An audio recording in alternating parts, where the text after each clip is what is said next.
And welcome and happy anniversary to me and to everybody that's been part of this show as you're riding with the king. This is our 1 year anniversary show, and there's breaking news. And really, there really is breaking news all over the place. And we'll get to that. We have another great guest tonight. I mean, there's so much breaking news. There's Eagles breaking news. There's Sixers breaking news. There's and there's a Super Bowl this week, which I don't know that people care about. And then there was that nonsense that they had last night, that flag football joke. But we'll get into all that. But I want to first thank our presenting sponsor. And I always have good partners. And Jeff Stillwell Financial Advisor, is a terrific sponsor. He's been with us for quite a while now. And he's a part of you. He's a part of me. And he can help you. And he can help a lot of people with any wealth in your investment for the future as things get crazier and crazier with what's going on financially. Jeff Stillwell with Stillwell Financial Advisors can help you. Give him a call, 732-343-0813. That's 732-343-0813, Stillwell Financial Advisors. I mean, there is so much going on tonight, so much. And another great guest, John Calipari. He's now the Arkansas coach. This is his second year at Arkansas. Legendary coach, Hall of Fame coach, all those kind of things. And we'll get to John very shortly, and we'll get to the change. The Eagles lost a coach today, and there's a question about another coach that didn't come here. I'll get into all that. Announce our prize pack from the last show, for our 100th show, and this our 1 year anniversary show. We got coach on coach crime, the worst question at the Super Bowl. I don't even know if it's a big Sixers trade, but it's a Sixers trade. But before we get to John Calipari, let me talk about our other great partners. And one of those is Thomas Chevrolet. I've heard some good things about things with good things, service reports and consumer reports on Chevrolet. But Thomas Chevrolet, located at 1263 West Baltimore Pike and Media, family-owned business. You'll know that as soon as you walk in. They're friendly. There's something different about when the family's there and they're there 24/7, and they're celebrating their 38 years in the business. Good people, provide straight deals, no hassle, no haggle. You can get up to $14,000 savings available. Also, 0% APR for up to 60 months. All kinds of things, whether it's the Corvette, whether it's the Equinox, and I'm driving the Equinox, and great consumer reports on on all their cars, but especially the Equinox, Silverado, Traverse, Tahoe. And speaking of Corvettes, Thomas Chevrolet is a certified Corvette specialist dealer. Now, one of the things that they have that I don't think other dealers get involved with other manufacturers, but their service department, I met a bunch of those guys, and I've told you this, really good guys. Their service department will do service on all makes and models, which is not typical. So if it's convenient for you, just go on in there. Tops in the tri-state area, Thomas Chevrolet has a great selection of new and pre-owned vehicles. 1263 Baltimore Pike in Media. Here's the number, 610-566-8600, or check them out on the internet, thomaschevy.com. And you're getting close to spring. I know it's cold in the air in the Philadelphia area, but check out the amazing designs created by Piazza Property Pros. That's what they do. They can kind of let you see what it'll look like. Their dream team can turn your vision into a reality.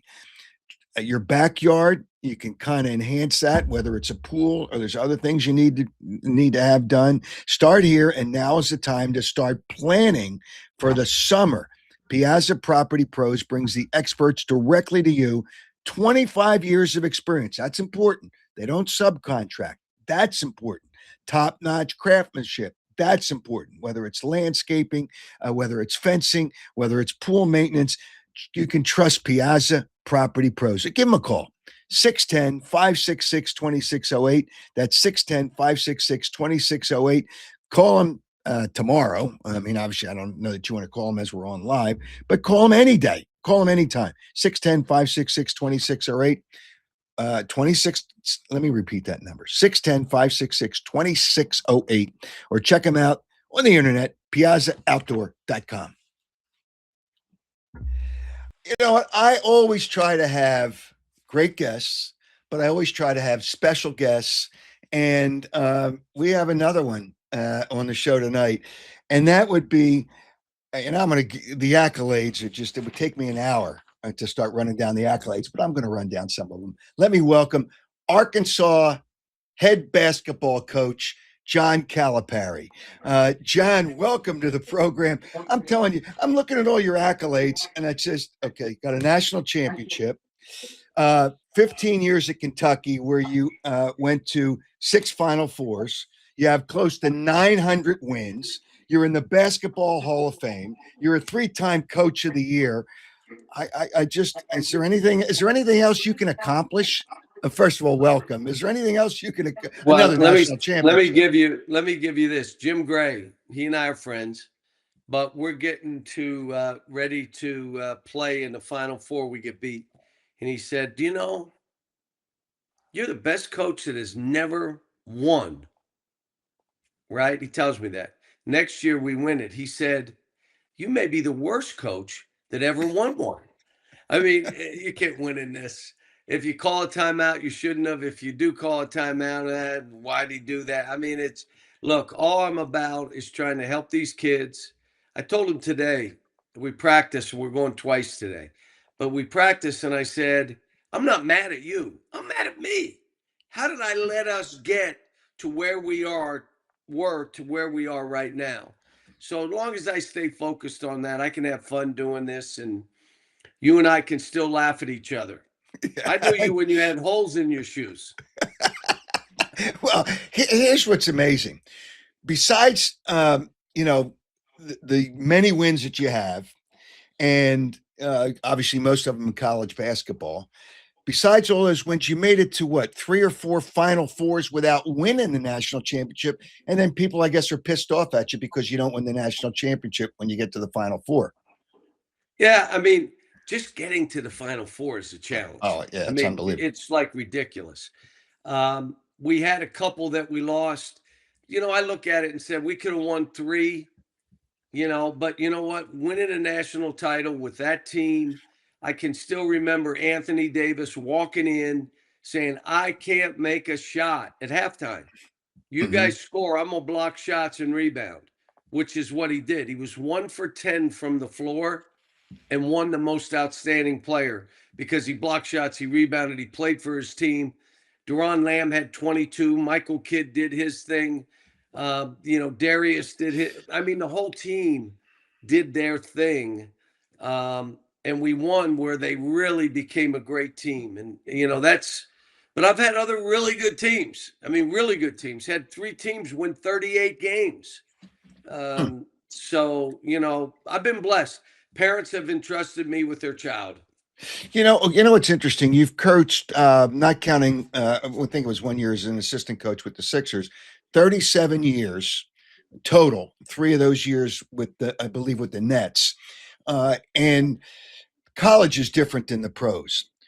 What is different about coaching college players? And you get a turnover, which changes a lot of times good. It's too much change now, and we're going to get into that. But what is the difference between the pros and the college kids?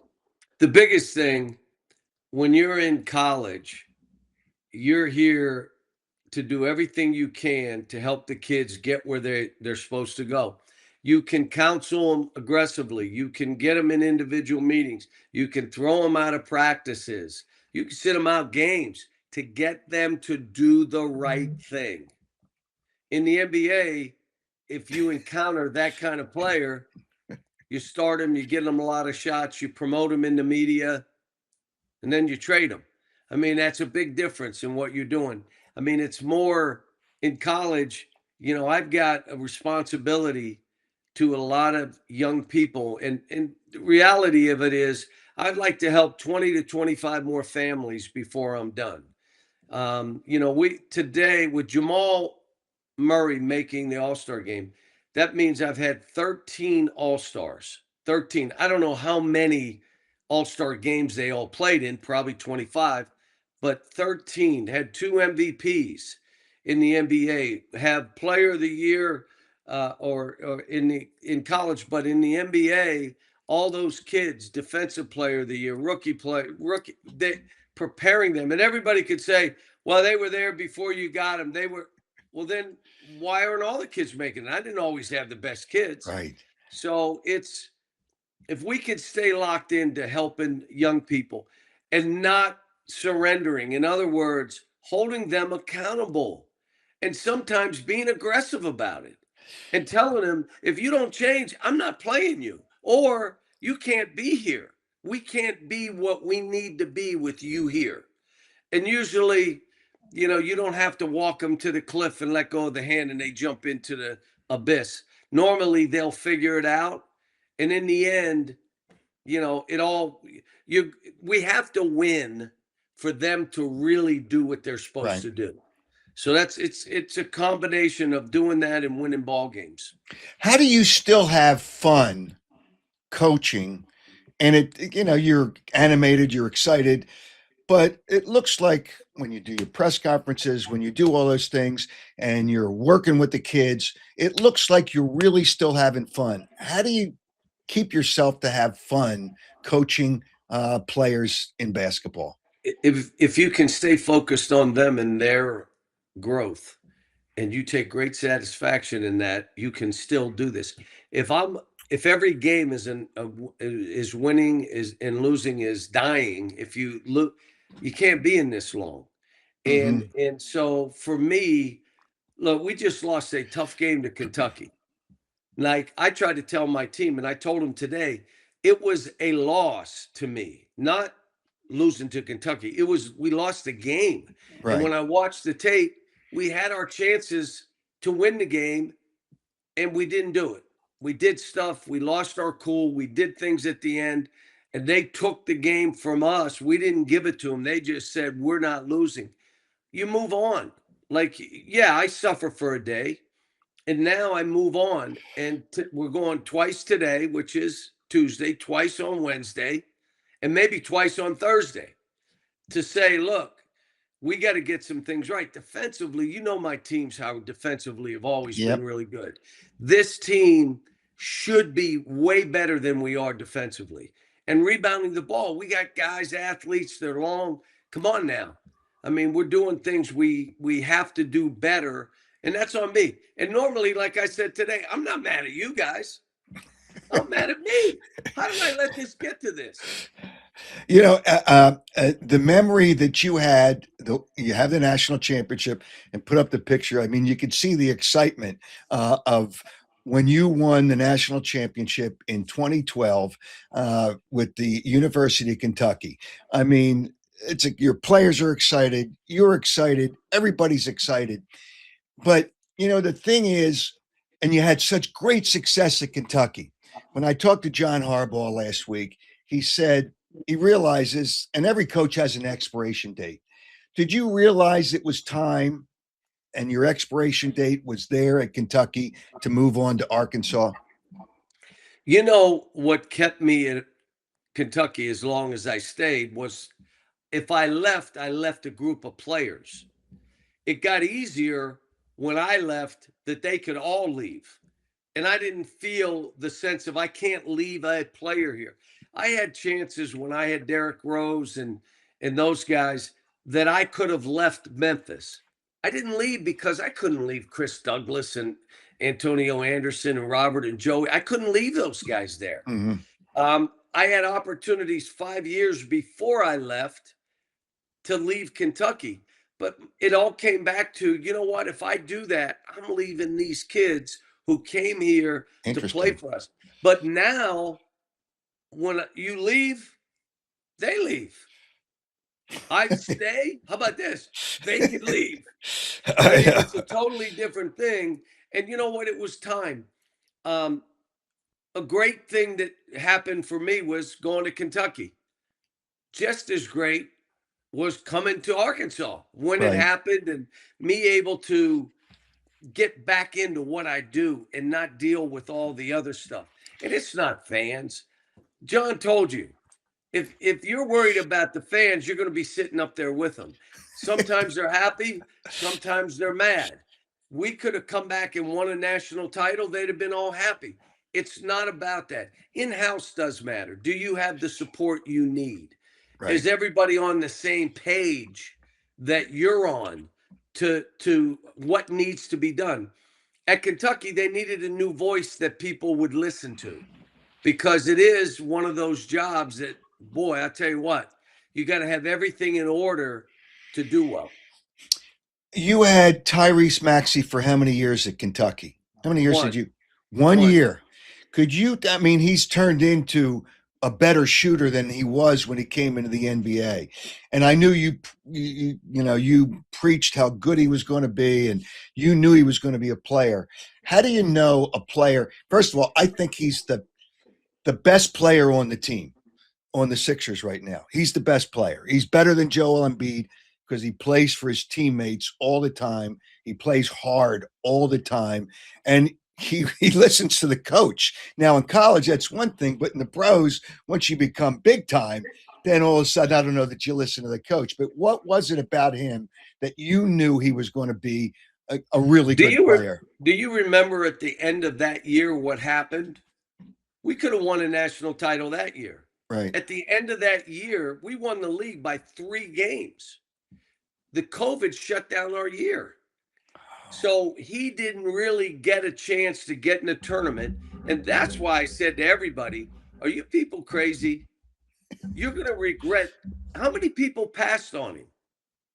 19? It was, yeah, I think he was 20 or 21 in the draft, right? Well, and wait a minute. And his teammate, Emmanuel Quickly, went one after him. And I'm like, those two are going to be really good and have long careers. And they're both unbelievable people. Let me give you this real quick. I go to Philly. I'm going to go to a game. And I'm walking downtown, and I get stopped 3 times about Maxey. We love your kid. We love him. I go to the arena. A guy with the Philadelphia sticker on that works for the 76ers in some capacity, maybe in the back, but love your kid. And I'm getting a sandwich in the I love your kid. What? Hold on. Why would you say that? Every time he sees me, he says hello. And I'm not anybody here, but he makes me feel good, and I love him. That's why you want him, Shea. You want those guys to be the face of the NBA. You want young people to watch them and say, wait a minute, they make $50 million a year and they care about me. Shea signs autographs before every game. He doesn't talk like that. He doesn't do that stuff. He goes up to these kids and hugs them and takes pictures before the game, including the world championship games. So you could tell that they have something extra, but to break through means the courage and the self-confidence, the self-esteem they have is off the charts. And Tyrese is one of those, has never changed. And I did ask him for his All-Star jersey because I want to put it up before he was picked to be in be a starter. But I knew, I said, come on, you're averaging 40 a game. What are you talking about? But anyway. Yeah. All right, John, I hope you can hear this. I don't know if you can hear it. It's from one of your news conferences. And this is a big issue in college. And it seems that you're probably the most outspoken about so many issues going on. Let me play a soundbite of yours from one of your news conferences about the problems now with the NIL and transfer portal and all this other nonsense. Let's play this. Real simple. The rules bees the rules. So if you put your name in the draft, I don't care if you're from Russia and you stay in the draft, you can't play college basketball. Well, that's only for American kids. What? If your name is in that draft and you got drafted, you can't play that's the problem. You talked about the Russian kids. I don't know if you heard that, but that's just one of the problems. Let's just start at when this thing started and the biggest problems you see with NIL and transfer portals and all the things that are going on now in college sports. 5 years ago, I said, this is going to blow up in our face when you do transfers and NIL, because you're going to have tampering. You're going to have now bidding wars. You're going to have extortion of coaches. I said, it's going to be a mess. I come back to, you should be able to train. Look, I don't care that kids make money. That's fine with me. But for them to be able to transfer 4 times in 4 years, or play in 7 programs, or be 30 years old and still playing, what are we doing? So if a young man wants to transfer, he can transfer and not sit out one time. His coach leaves. They can all transfer.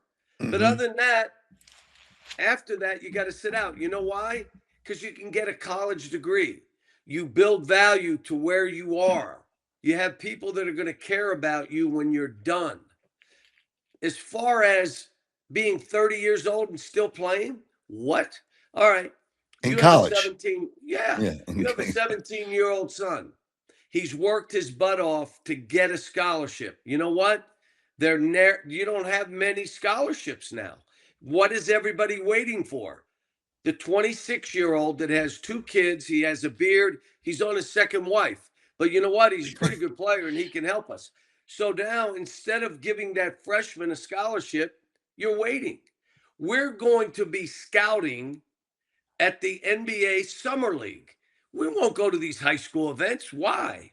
We'll go to the Summer League and see who's not going to make it. Second thing, why would a kid be able to transfer mid-season and play right away? What? He's not in school yet, and you're having him play. Here's my thing about it. That should be an easy rule. You cannot transfer mid-season. You can, but you got to sit out the rest of the year and play next year for the whole year.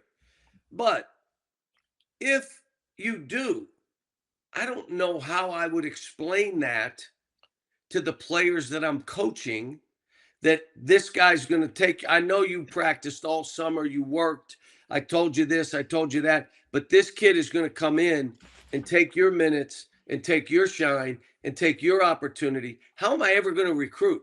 Even transfers. How am I going to get transfers? How am I going to get freshmen if they think at midseason this guy will go get somebody? Aside from, it shouldn't be done anyway. It shouldn't be done. But I'm going to say this. I don't begrudge any coach doing something that there's no rule that says you can't do it. So if you're telling me you can do all this, I don't blame the coaches. Why can't the NCAA just say, once you played in college, now you left for the NBA or the pros, wherever, professional basketball. I know you're getting paid, but let's just use the NBA as an example. And then all of a sudden in 2 or 3 years, you can't play, they don't want you anymore. Somebody else comes in. And then he wants to go back to college because he might have 2 years of eligibility. Why can't the NCAA say, no, we're not going to do that? Because they, in their infinite wisdom, always said this term: every case is different, so that they could selectively enforce and do all their stuff. And you'd say, wait a minute, that case and this case are exactly the same. Not every case is different. So they went in and they let the quarterback from Vandy play. They let the kid from a G League player go to a school out west. They let this happen. And then they go in a court of law. There is precedent. You go and tell them, well, every case is different. The judge is going to say, no, there's precedent. And what you did with this case, that case, and this case, why is this kid not able to play? That's why we are here. That's why we are here. Now you try to say we're going to stand up now. The judge says, wait a minute. What makes this kid different than this kid? Precedent. I've been there where wait a minute, why are you doing this? But what about this and this? Well, every case is different. So now they got to live by precedent. You know, okay, so now you recruit, or you recruit and you try to get a player. How do you build a team when players can leave every year because somebody else? Now, there's conferences that have a lot more money than other conferences. The mid majors, it's a shame. If you were at UMass now, how does UMass? No, can't compete. Can't compete. No, can't compete. No. So I couldn't do it. I tell Frank Martin all the time, man, I so respect what he's done there because I know there's no way in this environment. I'm not even sure I could have done it at Memphis in this environment. If you remember, we were in the national championship game. Yep. Won 38 games. I had a heck of a team. I couldn't have kept that team together. There's no way. So you have Derrick Rose and you have Chris Douglas. You have Antonio, you have Robert, you have Joey. If they all had a chance to go make more money, they would have. And I wouldn't have blamed them. So with the transfer portal, clear me up on this. There's a transfer portal, I think, in January, right? Is that when the transfer portal? I know that's the way it is for football. Is it the same? What's the transfer portal? Well, let me stop you here there. Football and basketball should have separate rules. We're not the same. We go over 2 semesters. They have no problem if a kid comes mid-season. They're like, that's fine. What they want doesn't necessarily touch what we need. And what we need, some of it they don't really care about. So football should be their own entity. Basketball should be its own entity with its own rules. Our thing is at the end of the year, every kid is a free agent. Could you imagine in the NBA having that? Every year, a kid is a free agent. And if a kid comes to me, if he puts his name in the transfer portal, he's not coming back because I'm not going to be extorted. I'm going to tell you, this is what we want to do. Now, we take care of our kids, don't get me wrong.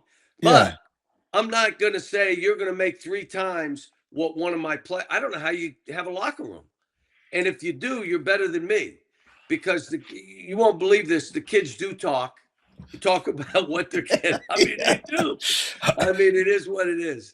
Andrew Brandt, who consults for Louisville football, he's a football guy. And he told me a story when he was on one of his, because you had 2 transfer portals. So that's for football. For football, right? For football, yeah. I think there's only one now for both, but whatever. So a player came back. They made him an offer. Came back and said, "I'm going to get a couple $100,000 more from." He didn't tell me the school, from another school, and he said, "You know what? Just go." And, you can't go back and forth and play that little game with these guys. But it's how much in 5 years, and hopefully you're still coaching. Hopefully you still enjoy it, whether you're still coaching or not. Hopefully you still enjoy it. In 5 years, where do you think college sports is? If we don't, if Congress doesn't get involved, then they got a lot of other things. We tried to get Congress to swallow the ocean instead of dealing with the transfer portal and eligibility. If we got that fixed, 75% of our issues. But the NCAA wanted a safe harbor. We can't be sued. No one's going to do that for them. They don't trust them. Right. So now we're in this position. So now it becomes, do the leagues come together and say, we're separating from the NCAA, we're going to form our own stuff, and we're going to have collective bargaining. Do they have to be employees? No. Now you collect the bargain with the players, you get everybody in the room, you create new rules, and you start all over. Or you go football, do your own thing, basketball does their own thing, and we now create rules, but you collect a bargain. I can't see it. I've been saying it for a while. You're going to end up having to collect a bargain in some capacity so that there is rules. Right now, they're saying, well, we're going to, if you try to put name, image, and likeness endorsement money out there and we don't agree with you, we're going to say it's not, that ain't legitimate and it's way too much. When's the first lawsuit hit? Okay, when does that come? So I'm like, I don't know where, if this is this way for 3 more years, Okay. I don't know what this will look like, but it will not be college athletics. We need to do something now. And that means deal with the transfer portal and the eligibility so that we don't have 30-year-olds taking away 17-year-old scholarships. That's their opportunity at the American dream. Right. And if you want to be a pro, be a pro. Go to the NBA, go to Europe, go to the G League. It doesn't matter. You're 30 years old. Be a pro. Don't come back to college. And we are here because of some of the waivers that happened, that we should have fought to the Supreme Court to say we can't have this, and care about academics, care about these kids. You think about a kid that's been to 4 schools in 4 years. 4 schools. Does he have a chance for a degree? No. Does the last school and state and alums look at him like a mercenary? Yeah. They don't have any responsibility. We paid you. You did it. It's all then transactional. What I've been able to be a part of is transformational for families, for young people. Well, if it becomes transactional, then Howard, I won't do this. But right now, I'm still being able to move kids and get them to do the right stuff, and I'm loving it. When you walk into a family's home, you used to go in and you would sell them on the school, the program, you as a head coach and your credibility. Now, do you have to take a negotiator with you to try to negotiate a number if somebody wants to come to Arkansas? If that's all it's about, then I won't recruit the kid. But I do know that's a part of it. And when I'm in that home and see the family and they deserve that. If we would have cured the O'Bannon case, this would have never come to. But we fought the O'Bannon case, the ruling from that judge, and we're all here now. So when I walk in, my thing is results. What are you looking for? Why I want to be a pro? Why I want to be an all-star? Why I want to have a long career? All right, well then go to a program and a head coach that's done it. Doesn't have to be me. But you're going to go for 100,000. Don't trip over nickels trying to get to 200 million. We have right now in the NBA, the players that I've coached have made nearly $6 billion. That's not endorsements. That's not the kids that played in Europe. That's contracts in the NBA that are all guaranteed stuff. I told you, 13 All-Stars, MVPs, all the stuff. The average length of a career for my guys is over 8. The average career in the NBA is 4 and some change. And so you want a long career. You want to be in the NBA. Okay, who has done what you want? And then if it all becomes money, the talk was cheap, and it wasn't about that. It was solely about 100,000 more or 200,000 more. And I say, one, playing for me is not easy. The guys that have played for me know I'm direct. I'm going to tell you the truth. I keep it real. They all say, I want you to keep it real until I keep it real with them. Then they said, well, just keep it real with him, not me. And then the challenge of knowing winning matters. If we win, I've had 6 guys drafted 2 different times from one team, twice. Well, they won 38 games. So y'all want to get drafted? Let's win. And we all get drafted. You know what? You made a point, and I think I heard you say this, and players don't realize it. You got to learn. You got to get better. Only 1% of college players become NBA players. Am I right with that? That 99% of the college players don't make the pros. Is that an accurate number?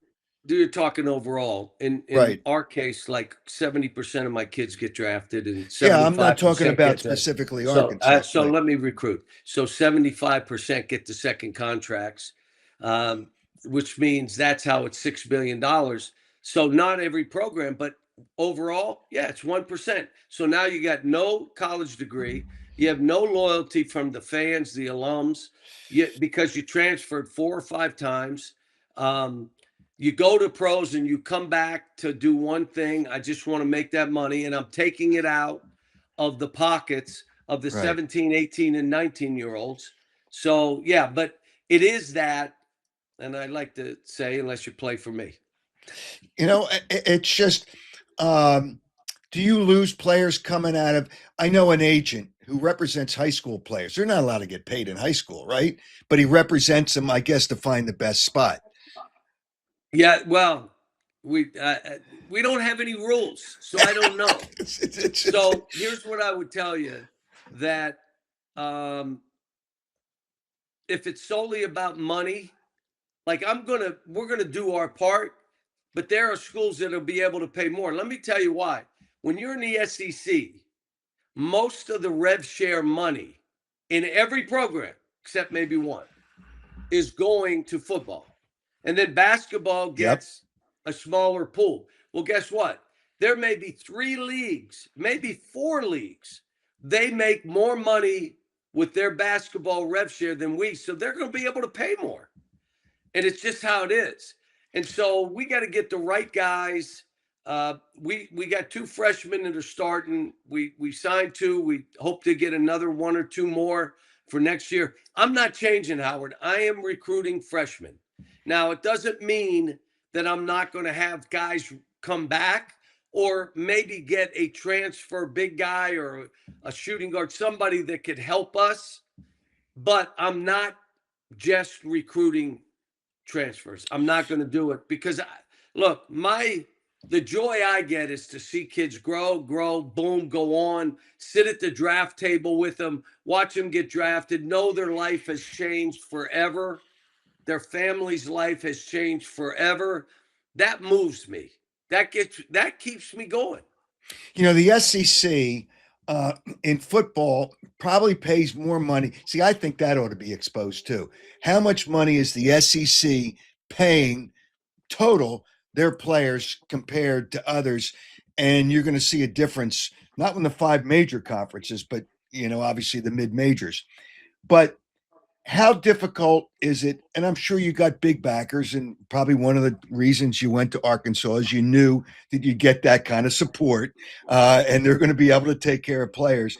But how difficult is it to compete, not just to get a player in the SEC, but to get a player that's going to get his, you know, really it comes down to, in some cases, get his money? Yeah.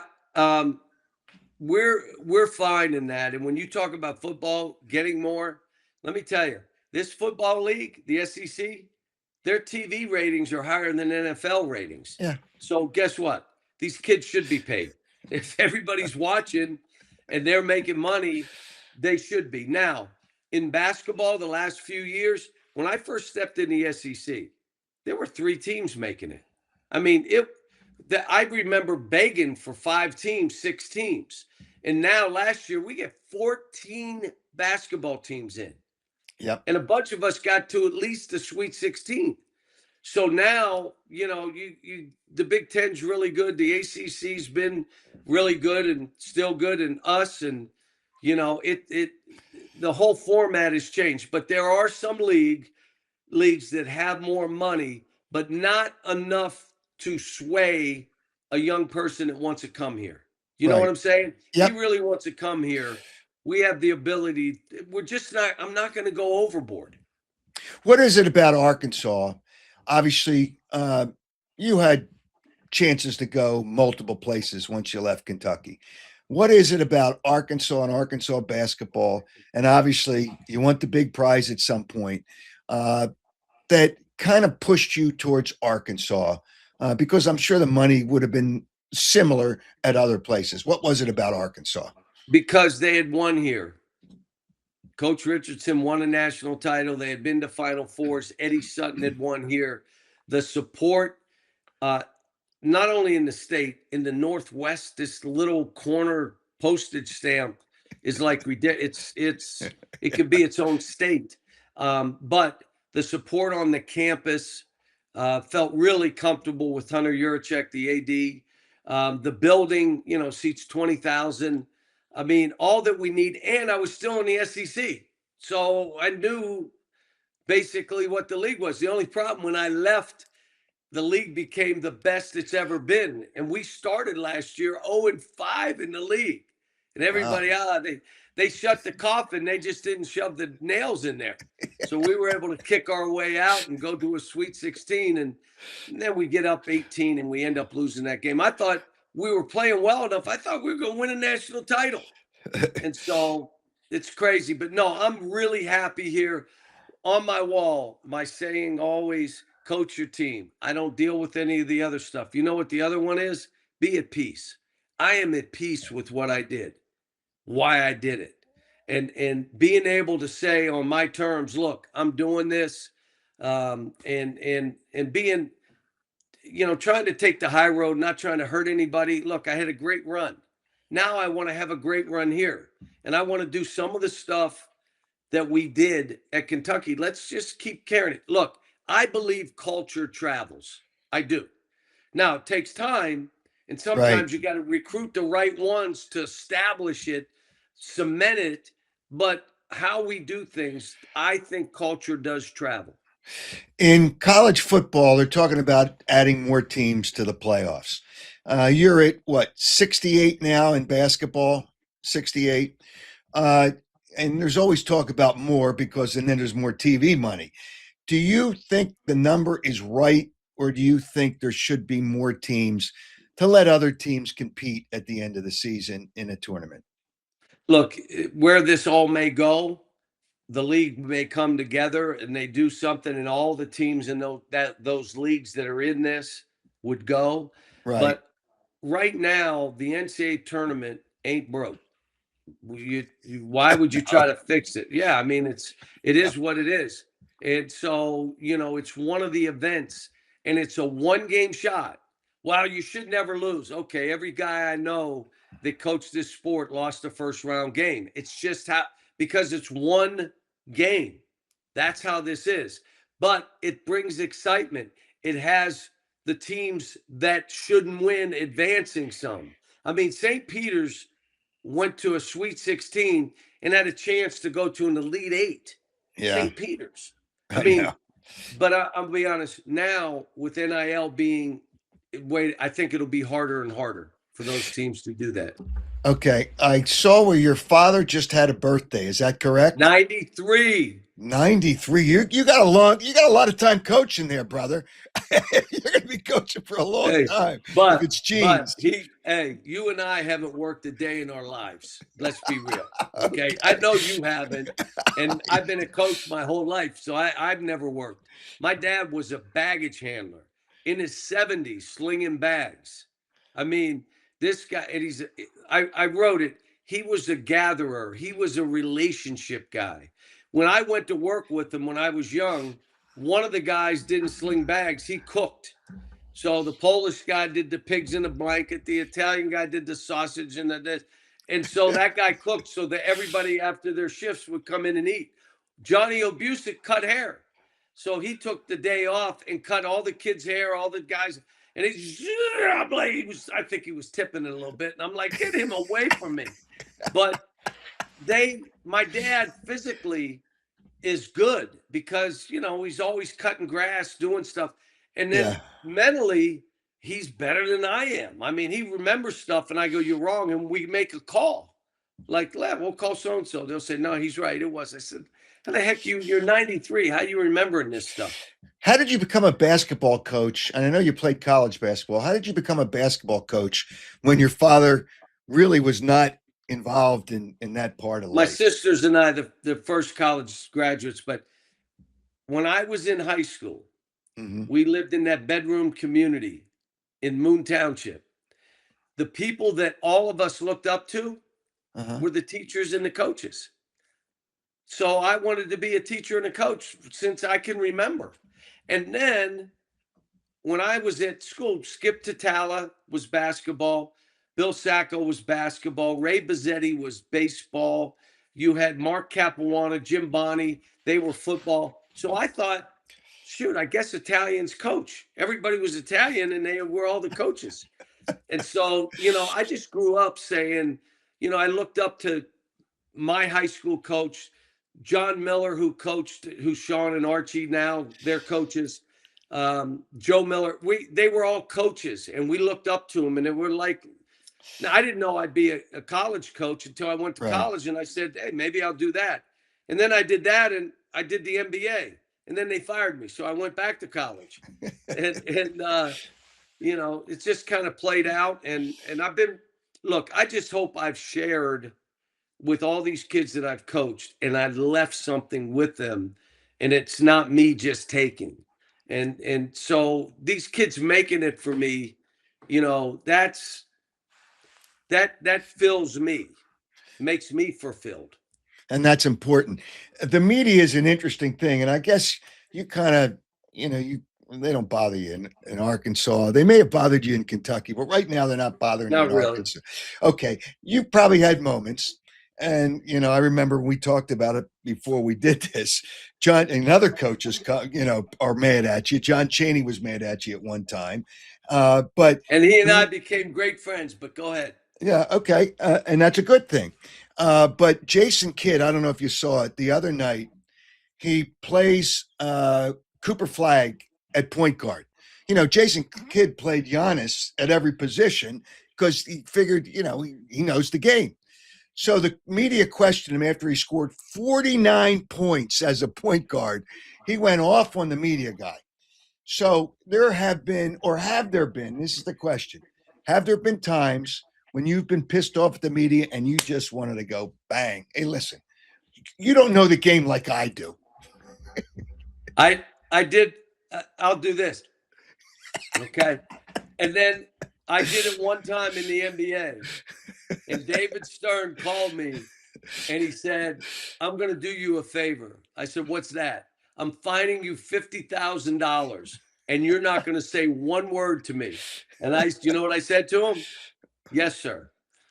And I got fined, and it kind of, as I do this, there are some guys that, they're out to prove themselves right, and they'll keep doing it. But at the end of the day, you know what I said, Howard? I just got to outlive them. That's all. Just outlive them. You know what? The hell with them. It's just, here's the thing. If a guy knows what he's doing and you understand that, and he's got some background and not playing the game necessarily, but in research, in background, and you get over it. If you know the guy works hard and he's doing his job. Here's what I would say. This is a guy that never coached, never played, was in the band. All right. Talking to you and then saying he's talking down to me. And you're like, no, I'm a basketball coach. I'm trying to give you what it is. So that's why you just say whatever. You know what I say? When they come at me, you're this, you're that, you're that. I agree with you. Can we move on? How about that? I agree with you. Can we just move on? John, you are obviously, you've had a great career. It's not over yet. I can tell that you're still energized in coaching kids rather than professional players, which is better anyway, because you get them to listen to you. But we're paying them as though they're professional, but go ahead. Yeah, but I'm coaching them like they're still young kids. Yeah, but you can bench a guy in the pros, the guy will shut it down for the season. You bench a guy now, he can't shut it down because he's worried about his next NIL money somewhere else. True. So you still have some control. But I can tell you have the energy. You're a hell of a coach. And I don't say that because obviously I've known you for a long time. And I hope you never lose that energy and you keep on trying to help these kids become people in society and that's really important, and not just basketball players. And I think you're going to do that, and you've done it well so far. Congratulations. Thank you, Howard. Thank you. It's always a pleasure, John, and I will stay in touch. And there's nothing I can do about the NCAA, but maybe together we can get them to straighten this garbage out. Hey, John, have a great day and have a terrific season. And I hope you win a national championship with Arkansas. Let's go do this. You got it. Thanks, John. Take care. John Calipari. What a terrific. He is a terrific guy, and he's a fun guy. That's what you got to do. You got to have fun. You got to have fun. And it's just, it's interesting that he and John Chaney became friends. I might play that before we end the show today. But I do want to tell you again about important people for this show. And that's one of those is clearly our presenting sponsor, Stillwell Financial Advisors, Jeff Stillwell. He knows his stuff. And, there's so many things going on. We're not college basketball players. We're not pro basketball players. We got to look, and, those people should worry about their future too. Look at our future financially, and Jeff Stillwell can help you do that. Give him a call, 732-343-0813. All right. We have a winner. It was a big prize pack. And on our 1-year anniversary, this is the 1-year anniversary of this fine program as you're riding with the King. We have another big prize pack, and we're going to present it to you coming up. I'm going to explain all that stuff to you. And there's the dumbest question at the Super Bowl. So far, I've heard it. I don't know that anything can get any dumber. I'm going to give you that too. And it's unbelievable how stupid some media people can be with stupid questions. But let me tell you about some other partners that we have before we get to the rest of the show. Our newest sponsor, and they're still new, they're still fresh, and that would be Thomas Chevrolet, located at 1263 West Baltimore Pike in Media.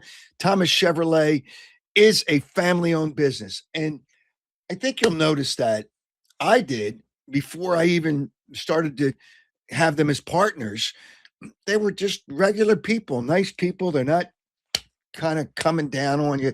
Well, you got to do this and you got to get this and this car. And no. That's how they've been around for 38 years in business.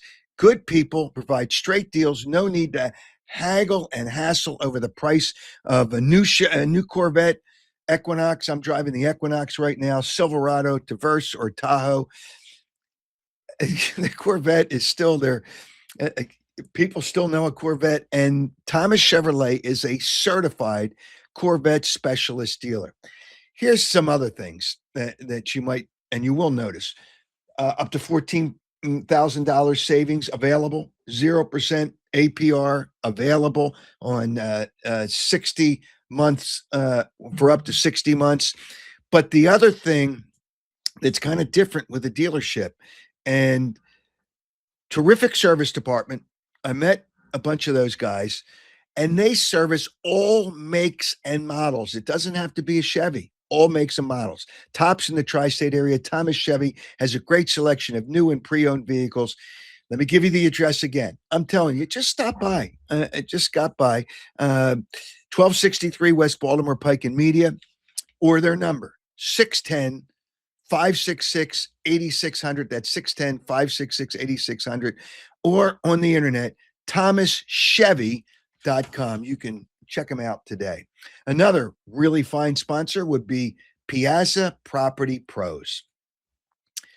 And you can check out this amazing design created by Piazza Property Pros.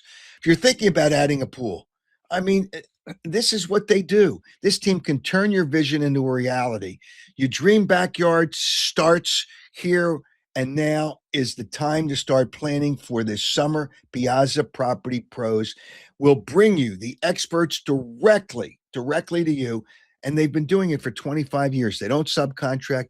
They give you the vision. You see that? They give you the vision of what you can do with your backyard to build a pool. Now, you can also have some other things done there, whether it's landscaping, fencing, all kinds of great things. Trust Piazza Property Pros. They will deliver exceptional results on time, within your budget. Give them a call. Check it out. And you'll give you a free consultation. Not everybody does that. 610-566-2608. Schedule a free consultation. I'm telling you, they're not the only ones that do that. They can turn your vision into a reality, whatever it may be, pool maintenance, landscaping, fence, whatever it is. Schedule that consultation. That's 610-566-2608, or check them out at piazzaoutdoor.com. Another great and fun guy in John Calipari. All right, I didn't want to play it while he was on because he's heard it. John Chaney went after John Calipari. So people on their chat have asked about it. I brought it up briefly with John. He said they're friends now. But this was when John Calipari was the head coach at the University of Massachusetts after a game that he played against Temple. Here it is. You send your kids out there pushing and shoving. The guys did a hell of a job. You had the best officiating you could ever get here. And for you to ride them, I want to be a part of that. I just got my ass blasted for giving them hell down in West Virginia. And here you get a hell of a job right here today. Good job. 3 class guys. And you pick them out here and single them out. You can't get that. You got to never threaten the guy. Shut up, guys. You got to never threaten the guy. I'm killing you. You remember that. When I see you, I'm going to kick your ass. Kick your ass. Come on. You got a good team, and you don't need that edge. That's why I was telling my kid to knock your f***ing kid in the mouth. Standing there pushing in the game. Some things never cease to amaze me. I'm not going to say anything right now because I don't want to say the wrong thing. I think it's better that I just walk out of here. And I'm not going to talk on the television. I'm not going to talk to anybody at this point. It's kind of funny. I saw a player jump in there, Eddie Jones. I don't know how many people remember Eddie Jones, who went to the NBA, who tried to go in there and straighten things out.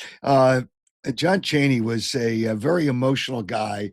And it was funny. The fact that he went after him. Let's get ready to rumble. Yeah, that's great. Hey, Pat, thank you. I see a comment for Pat. Congratulations on the 1-year anniversary. This is our 1-year anniversary show. Still going strong. These conversations, and you're right, they're conversations and not interviews, are fun and entertaining. Continued success. Thanks for all you do for charity as well. So I do it. Now, the prize pack, and there's some other things. The Eagles lost a coach, and they didn't get a coach. Well, they didn't get a few coaches, but I'm going to touch on that. But the prize pack from last week the last show from our 100th anniversary show. It was what was the first prop bet that Mark Lawrence mentioned? The first prop bet when we talked to Mark Lawrence last week, and the winner is Dennis the Bull Ruoff. Dennis, all right. So you win a couple of autographed baseballs, Mike Schmidt, Larry Boa. You win a gift certificate from Chickies and Pete's. You win a gift certificate from Maroney Custom Clothing, where I get my suits and my shirts custom made. But you can do that too. They can they do a shirt, you can do a sport coat, whatever it is. And Dennis, you answered the question. The prop bet was 21 out of, I think, 22 teams ran the ball. The prop bet was, what do they do? The first play of the second half, and it was run the football 21 out of 22 times. And that was the prop bet that he mentioned. Congratulations, Dennis the Bull Ruoff. We'll have another prize pack for our anniversary show, and I'll have a question shortly. All right. I don't know. The Super Bowl just doesn't seem to have the same luster. It's the Super Bowl, and I get all that. And but that flag football game last night, it wasn't real football. It was a joke. Nobody cared who won. Nobody cared. It was, just something to put on television because they're football players. I watched. I don't know how much you watched. I watched less than 60 seconds of that game, and I said, I've had enough. You know what today also is? Today is the 8-year anniversary, February 4th, 2018, of the Eagles' most exciting Super Bowl. All Super Bowl wins are great. No question about that. But the most exciting Super Bowl, and one of the best ever, Super Bowl 52. And people remember Philly, or Philly Special, as Nick Foles called it, Philly Special. Let me just break the news to you. As far as Doug Peterson was concerned, that was not the biggest play. But I talked to John Calipari about media. And over the weekend, Jason Kidd, who is a Hall of Fame player, great coach, just a basketball person now with the Dallas Mavericks. And somebody questioned about where he played Cooper Flagg because he switched him to point guard. Remember, he played Giannis at 5 different positions, but he played Cooper Flagg at point guard. And the guy questioned him after he scored 49 points. And Jason Kidd obviously got pissed. And here is his response at his news conference just the other night when asked about putting Cooper Flagg at point guard. Coach, you get like a lot of national criticism for playing Flagg at point guard. Over the last 2 games, I don't give a fuck about the criticism. That's your opinion. You guys write that bullshit. That's not that. I've done this. I played this game. I played it at a very high level, and I know what the fuck I'm doing. But I don't give a fuck what you guys write, because you guys have never played the game. And so I've built players, so I know what the fuck I'm doing. So to take criticism, it only makes me better. Because if I wasn't doing it right, you guys wouldn't be poking holes at what I've done. That's it. Thanks. Yeah, I sent Jason a text. He said it's all good, but and he got fined. It's just it's they don't want you to use 4-letter words in a news conference. They don't want you to go after media, but the media sometimes they ask questions just to ask questions, and not everybody, but a lot of them do that, and it's asinine, stupid, and foolish. Every year at the Super Bowl, there are many stupid questions, and I try to identify the most asinine, stupid, ridiculous, and foolish question at a Super Bowl. Listen to the question from Mike Vrabel. It was the first night of the news conferences, and there's too many of them because it's the same crap all the time that they say. There's nothing new to say. But the questions, if you don't have a question if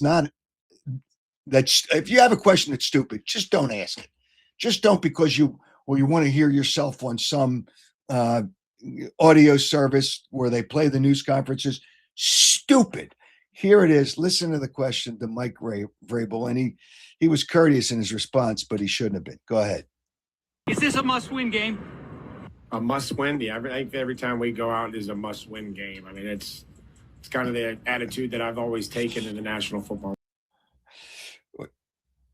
I hope you heard the question. Is this a must-win game? What? Is this a must-win game? What are you kidding me? It's the damn Super Bowl. What a stupid ass question. All right. Eagles news today. Jeff Stoutland, who was a terrific, excellent offensive line coach, and I think he got the title of assistant head coach last year. 13 years. He had enough, and he's leaving. That's not good for the Eagles, but I'm sure they thought about it, and he probably gave him a heads up that, he was thinking about those things. But they're going to miss Jeff Stoutland. They will miss Jeff Stoutland. 13 years. Congratulations, Jeff, on a great job. Terrific coach, great guy. His family's great people. I've met his wife quite a few times. Very nice lady. But he's done with the Eagles. Now, another thing with the Eagles, and somebody I think had a comment up here. Frank Reich went to the Jets as their offensive coordinator. So somebody said, why didn't he come here? From what I've been told, he didn't want to come here. Now, I know he's tight with Nick Sirianni. He didn't want to come here. The upside of this team, there's only upside with the Jets. You can only get better. The Eagles, I don't know. The offensive line may not be as good. Thus, the running game won't be as good. And I've said this, that's the quarterback without a running game is going to have issues. He obviously didn't want to come here for a reason. And he did not come here, and he went to the Jets. Kind of interesting. All right. The Sixers made a trade today. And the trade was, all kinds of the player and some second round draft picks and I don't know. I guess they got a first round, a late. It was either Oklahoma City's or Golden State's first round, and whatever. They got a first round. I think they got a first round pick, but it doesn't make any difference. Jarrett McCain was traded to Oklahoma City. And I'm going to tell you, they're not going to miss him. I think some of the comments today, people disputed that a little bit. They're not going to miss Jarrett McCain. He didn't fit. He's not a short, but he doesn't have size at the guard position. So you can't play him with Maxey because Maxey doesn't have size. Jarrett McCain is only a shooter. He comes off the bench, but who do you play him with? Because he can't defend. And he's been hurt twice, at least twice, I think. Well, at least twice. It was the 21st pick in the draft. Everybody got all excited because he started hitting shots. You know how many players can hit shots? How many players can shoot now? Big friggin' deal. Big deal. People got a little too excited too quickly about Jarrett McCain. Okay. Nothing special. I mean, he might be good somewhere else where he fits better, where all you need a guy for 10 minutes coming off the bench. But the 21st pick in the draft should be able to play more than 10 minutes. They will not miss him. And then there's morons, and I'll say morons, that think they can get Giannis by trading Edgecombe and Paul George. Paul George? First of all, he's still got, 20-some games left of a suspension. He's a stone cold stiff, who only plays half the games in a season. And he's still got 2 more years left on his contract at 50-some million a year. What morons. Morons. You are morons if you think the Sixers can include that in a trade and get that trade done. Sixers aren't going to get Giannis. I mean, give me a break. I don't think he's going to get traded to the offseason, but we'll see. We still have some time left before the trade deadline. So, and I'm okay with the McCain trade. It's not going to change who they are, what they are. There's too many teams that are better than they are. They're not going anywhere. They beat Golden State, which means they split the season series because Steph Curry, he didn't play in either game against the Sixers, Steph Curry. They'll lose to the Lakers on Thursday night. There's no way, because they're full of themselves thinking they're really good right now. But like I said, the Sixers are 3 to 4 years away from being 3 to 4 years away from being 3 to 4 years away. All right. Today is the 8th anniversary of the Eagles Super Bowl 52. There's so many great plays. And the Philly Special is not the biggest play. When I had Doug Peterson on, we talked about the bigger plays, and that was a unique play, and it was everybody talks about it because it was a trick play and a gadget play and all that. But I want to play what Doug Peterson said, and he identifies other plays, and I agree they were bigger. Remember, that play was before halftime, Philly Special. So let's listen to a couple of comments. Here's one from Doug Peterson. Thinking back on that Super Bowl, and I get reminded all the time. You know, my wife and I were just overseas in Hawaii for about a week and a half, and so many people would come up to me, and they were Eagles fans, and talk about the Philly Special, talk about that Super Bowl, and you know, where they were and what they were doing and all that kind of stuff. And it brings back so many great memories. And you know, even today, when I get that little nudge to go back to that football game, I do remember a lot of those plays that were big plays. And again, not just the Philly Special, but you hit on it. You know, you hit on Corey Clement's catch in the back of the end zone for a touchdown, and then there's the 4th and 1 in the fourth quarter that extended a drive to Zach Ertz, and then of course Zach Ertz's touchdown catch late in the game to put us back up. I think of the field goal that Jake hit. He's a rookie kicker. Kicked a 41, 42, 43-yard field goal at the end of that game to put us up 8. I mean, those are all big moments. Then the strip sack on Brady, with Brandon Graham, and another rookie, Derek Barnett, scoops that ball up. And, just so many plays in that game that helped us win that I'm so reminded of and so appreciative of. All right. So but he didn't identify what he thought was the biggest play. So I kind of narrowed it down, and I want to know what the biggest play was. Is there a play in that game other than the Philly special that comes, let's say, second or third, that comes to the top of your mind? The first one that always comes to my mind, and the Philly special is always a great play, but it's that 4th and 1 that we threw that pass. We got 1 yard. We actually completed it for 2 yards. We got the 1 yard to Zach Ertz, and to me that was more of the play of the game because if you remember, New England went down and took the lead on the last drive. They scored.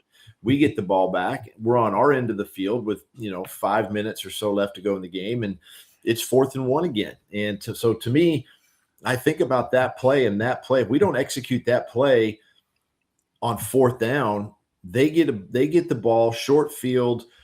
They just scored. We really haven't stopped them. They really haven't stopped us. And they could have easily gone down and scored another touchdown, which would have put us down by 2 scores. And then who knows what happens after that. So to me, that was really more the play of the game that helped us win that football game than any other play in that.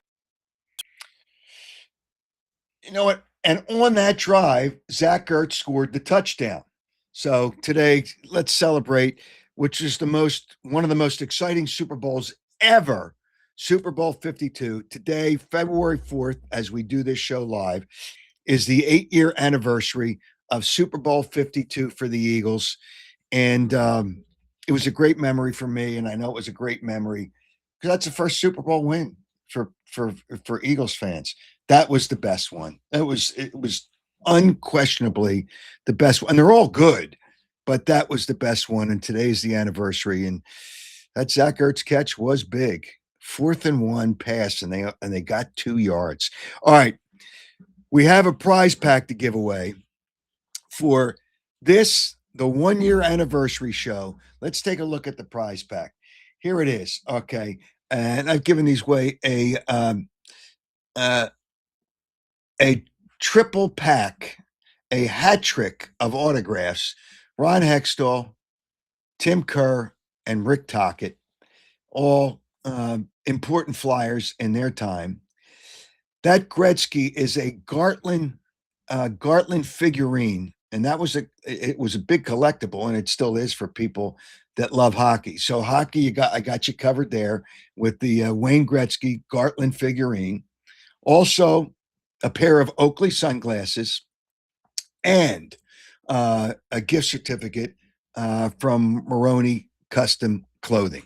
All right, so here's the question. There were so many questions that I could think of that John Calipari and some of the things he said, but he got fined once. He was only an NBA coach for 3 years, and he got fined in one of those 3 years for going after the media.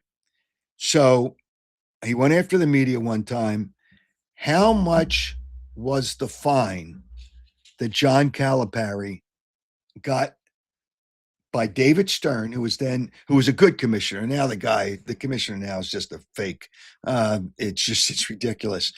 What was the fine for John Calipari? Answer that question correctly. Submit it to my website, howardeskin.com, to the contact page, and we'll have it in by midnight on this Friday, February 6th, and on Saturday on the show, we'll have Mark Lawrence on to take a look at the Super Bowl, prop bets.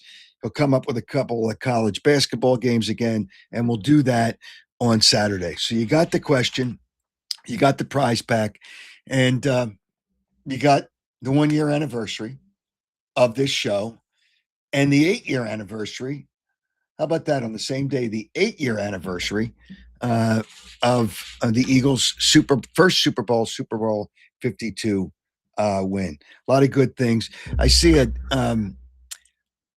I don't know how many people, maybe we'll talk about it more on Saturday. Flag football game. If they never have another play in the NFL and called that the Pro Bowl. Look at the guys that made, and we'll talk, like I said, more about it on Saturday. The people that made the Pro Bowl, that's going to go on their resume. Oh, they made X amount of Pro Bowls. Well, Jalen Hurts was the 5th alternate. Joe Flacco has had good career years, but not this one. He's with a couple of teams. He got selected. Shedeur Sanders is a Pro Bowl quarterback for the AFC. He had 7 touchdown passes and 10 interceptions. The whole thing, and the flag football part of it, is a complete farce and a joke. And I see Patty H. She says the same thing. What a joke. Did anyone watch the game last night? The Pro Bowl being on Tuesday night shows how irrelevant it is now. It is irrelevant. And there were some people that probably watched it, but we'll talk more about that on Saturday. Thanks to Joe Gangemi on the other side for all the technical stuff, Tony Anastasia for all the graphics and the good stuff on the website and the postings and all those good things. And thanks to you, and thanks to my guest tonight. And that was Arkansas basketball coach John Calipari. Great coach. When you look at all the things he's done, I didn't even talk about the final. He made multiple Final Fours. And so hopefully you enjoyed the show tonight. Hope you liked riding with the king on this anniversary. Thanks to Stillwell Financial Services. Thanks to Thomas Chevrolet, and thanks to Piazza Property Pros for all being a part of this show on my 1-year anniversary. And you have a great week. Stay warm if you're in the Philly region. We have people from all over listening, but if you're in the Philadelphia area, stay warm because it's going to be cold for a while. Hang in there, and thanks for joining the Howard Eskin Show.